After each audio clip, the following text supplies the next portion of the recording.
a 2x2 focal point, and this could be a 2x2 piece of watercolor paper, or for those of you that know about Twinchies, you can buy pre-cut little squares. So either one, and that's going to be my focal point.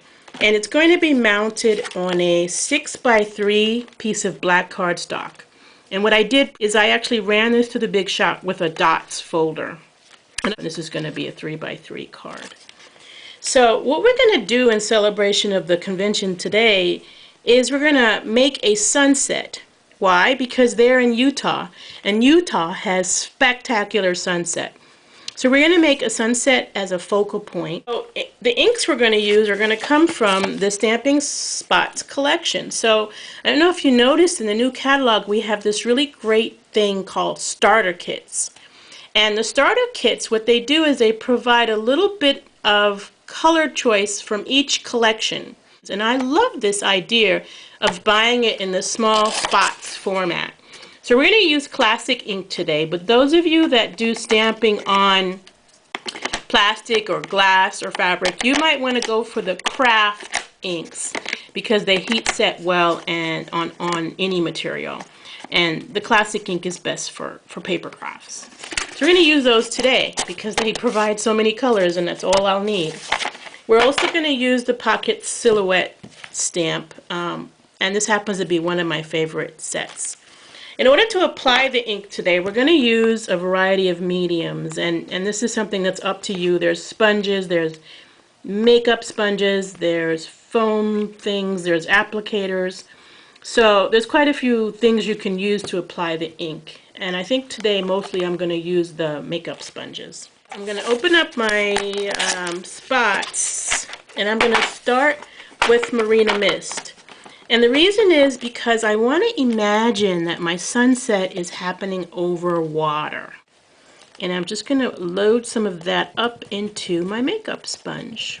I'm just going to take this blue and just sponge it onto the bottom of the square. If you want to use circles, whatever you can to try to avoid getting any hard lines. Like what I mean by hard lines, you see right there I have two hard lines. You can see them. You don't want to see any lines. So if you make circles, it's less likely that you're going to see those lines. When you're trying to gradiate colors this way, because you don't want it to be like one flat color, which is why we're not stamping, you want it to be kind of a gradation of saturation. What that does is it gives an illusion. So the darker colors in your gradient will look closer to the person looking at the image than the lighter colors, which will give them an impression of depth. So I'm loading more color into the lower part of my focal point than I am at the top. And I can just sponge it into the top. My water is just about a full third, if not more, of the surface. So this is my water with Marina Mist. Okay? Now I'm going to leave some white here as I get some sun color going on. I'm going to open up Daffodil Delight, which is also in my collection. Let's try a different medium. Let's try one of these foam thingamajiggies. So, and I'm just going to take that, just to try a different medium, and bring that yellow right across on the card. On the focal point. Alright, so I've got a slight bit of yellow. And don't worry about this guy over here. I know you're worried about it. Don't worry about it. We've got him covered. Alright, so that yellow, I want to kind of keep it, because if I keep sponging on this, it's very probable that that yellow could go away. So I'm going to take a Post-it, and I'm going to get into the sticky part of that Post-it at the top and punch out a circle. And that circle that I just punched out is going to protect my sun color. So I'm going to take a little bit of it and kind of move that circle from the yellow into the white and a little bit of the blue. So it's covering a little bit of each color, but mostly the yellow, which is going to retain my sun. Now, so I'm going to take Pumpkin Pie now, and I'm going to sponge some orange across here. And this is where I'm going to cover that blue almost completely. Bring some orange right in here. And I think it's good, you see, when mistakes happen, they're not the end of the world. I mean, this is art. This is handmade. If it was supposed to be like a machine printed it out, then it wouldn't be any fun, right? So I'm going to just bring some orange in, and I'm just using this makeup sponge, and I'm kind of daubing down. And again, I'm looking for a gradation kind of an effect. So I don't want any hard lines. And if I start getting them, I'll turn the sponge around and kind of press into the color so that I'm not using color anymore. I'm just using the sponge to soften. Every sunset has some bright reds in it, right? So we're going to take real red, which is the best kind of red in the world, and we're going to sponge that across the top.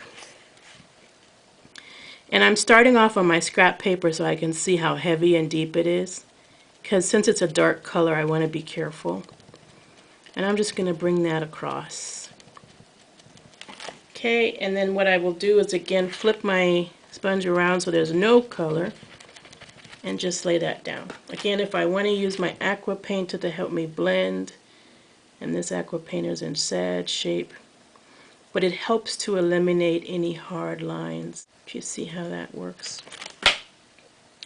And then sometimes I leave white because I think white creates a nice cloudy kind of a look, stormy kind of a look.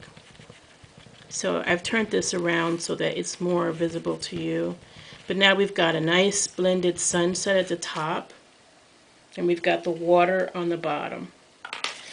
If you want to have the impression of nighttime, bring your blue in again to darken your sky. So I'm going to bring the Marina Mist in again and just add those dark tones to the top. And that will give us more of an impression of an evening sunset. Alright, now I'm going to take my mask off on my sun. You can see my sun was protected. And I'm going to pull out my Pocket Silhouettes, the Early Espresso, which is a color I just love. And whenever my stamp is bigger than my pad, I will actually pad. I'm sorry, the camera went off again. That's the same thing that happened last time. I'm going to get the camera together. So what I did was just continue to stamp. And when I stamped with the Early Espresso here, what I really made sure to do was to stamp full ink sometimes and stamp off, and then give it different heights.